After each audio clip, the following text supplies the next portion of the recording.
दोस्तों, पिछली एपिसोड में हमने कारोबार की मुख्तलिफ इकसाम को डिस्कस किया था और ये जाना था कि पब्लिक लिमिटेड कंपनी क्या होती है, मर्चेंट बैंक की कंपनी के लिए क्या खिदमत होती हैं, सिक्योरिटी एंड एक्सचेंज कमीशन का कंपनी की रजिस्ट्रेशन में क्या किरदार होता है। अगर आपने ये एपिसोड मिस कर दी है तो डिस्क्रिप्शन में इसका लिंक मौजूद है, जाके ज़रूर इस वीडियो को देखिए।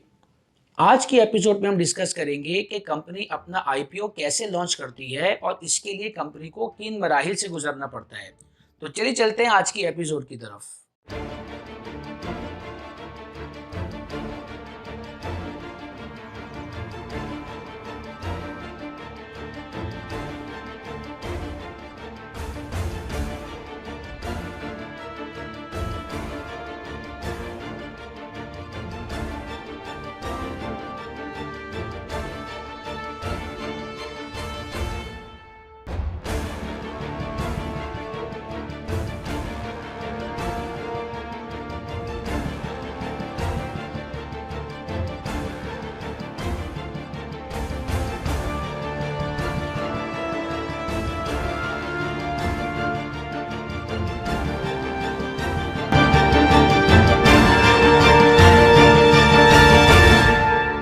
अस्सलाम वालेकुम दोस्तों, मैं हूं सैयद जुनैद मुश्ताक और आप सभी को इस नए एपिसोड में खुशामदीद।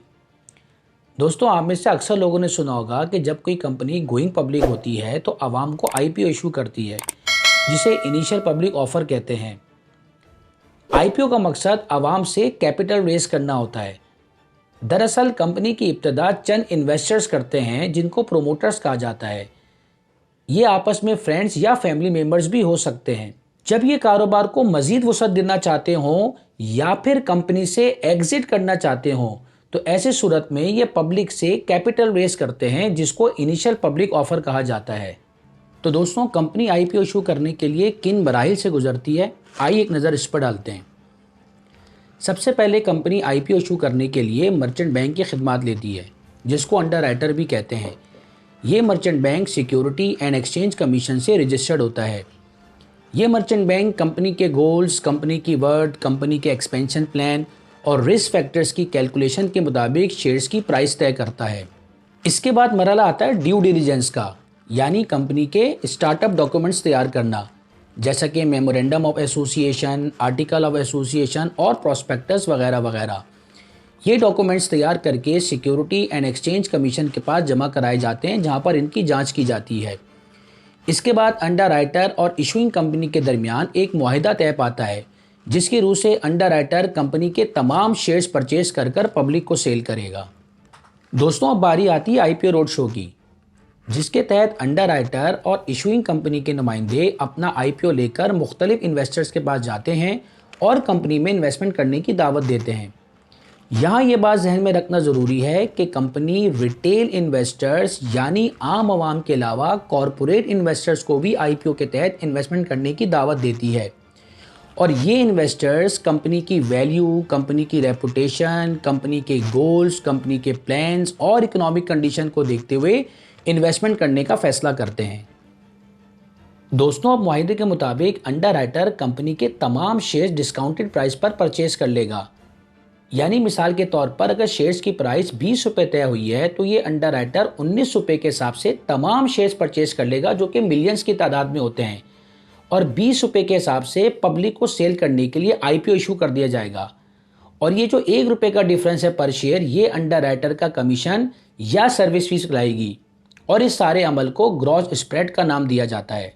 दोस्तों, अब आईपीओ एप्लीकेशन फॉर्म की प्रिंटिंग की जाती है और मुख्तलिफ कमर्शियल बैंक्स को ये जिम्मेदारी दी जाती है कि वो पब्लिक से इन आईपीओ एप्लीकेशन फॉर्म को रिसीव करें।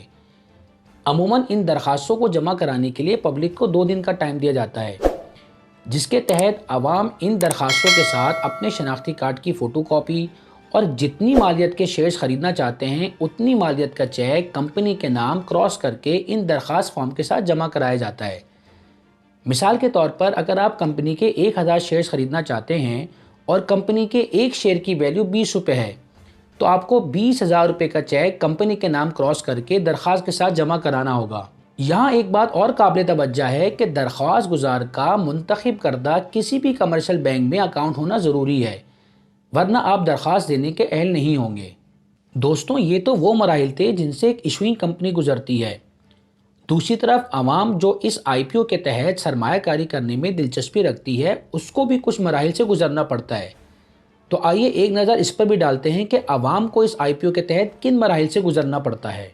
इनमें सबसे पहले आपका इनमें से किसी भी एक कमर्शियल बैंक में अकाउंट होना जरूरी है जिन बैंक्स को इशूइंग कंपनी ने आईपीओ एप्लीकेशन फॉर्म रिसीव करने की जिम्मेदारी दी है। अमूमन ये मुल्क के 6-8 बड़े बैंक्स होते हैं। इसके बाद आपको किसी भी ब्रोकरेज हाउस में अपना एक ट्रेड अकाउंट ओपन कराना होगा। ये ब्रोकरेज हाउसेस स्टॉक एक्सचेंज से रजिस्टर्ड होते हैं और आप स्टॉक एक्सचेंज की वेबसाइट पे जाके इनकी रेटिंग चेक करके किसी भी हाउस में अपना ट्रेड अकाउंट ओपन करा सकते हैं।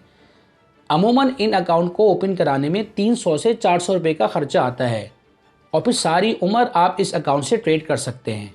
अब आप कंपनी की मुकर्ररा तारीख, जो अमूमन 2 वर्किंग डेज पर मुश्तमिल होती है, अपना IPO application form commercial bank में जमा कराएंगे, जिसके तहत आप दरख्वास्त के साथ अपने आईडी कार्ड की अटेस्टेड फ़ोटोकॉपी और जितनी मालियत की आप कंपनी के शेयर खरीदना चाहते हैं उतनी मालियत का चेक कंपनी के नाम क्रॉस करके दरख्वास्त फॉर्म के साथ जमा कराएंगे।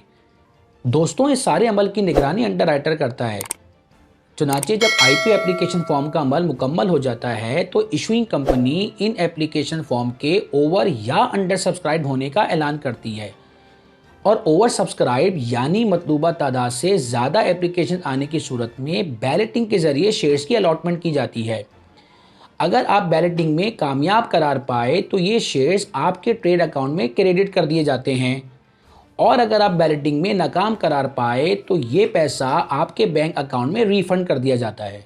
जी, तो मुबारक हो आपको, अब आप कंपनी के शेयर होल्डर बन चुके हैं। अब आप चाहें तो इन शेयर्स को संभाल कर रखें और जब मार्केट में इनकी कीमत ऊपर जाए तो इसको सेल करके कैपिटल गेन हासिल कर सकते हैं और चाहें तो कंपनी के मुनाफे के ऐलान का इंतज़ार करें और डिविडेंड लेकर फिर इन शेयर्स को सेल आउट करें। जी दोस्तों, तो कैसी लगी आपको आज की एपिसोड? कमेंट्स में अपनी राय का इजहार करें, इस वीडियो को लाइक करें और अपने फ्रेंड्स एंड फैमिली मेम्बर्स में शेयर भी करें। नेक्स्ट एपिसोड में मैं आपको बताऊंगा कि आप आईपीओ के बगैर भी स्टॉक मार्केट में सरमायाकारी कर घर बैठे मिनटों में शेयर्स की खरीदो फरोख्त करके हज़ारों रुपए कमा सकते हैं। तो आपने नेक्स्ट एपिसोड मिस नहीं करनी। मुझे दीजिए इजाज़त। अल्लाह हाफिज़। पाकिस्तान जिंदाबाद।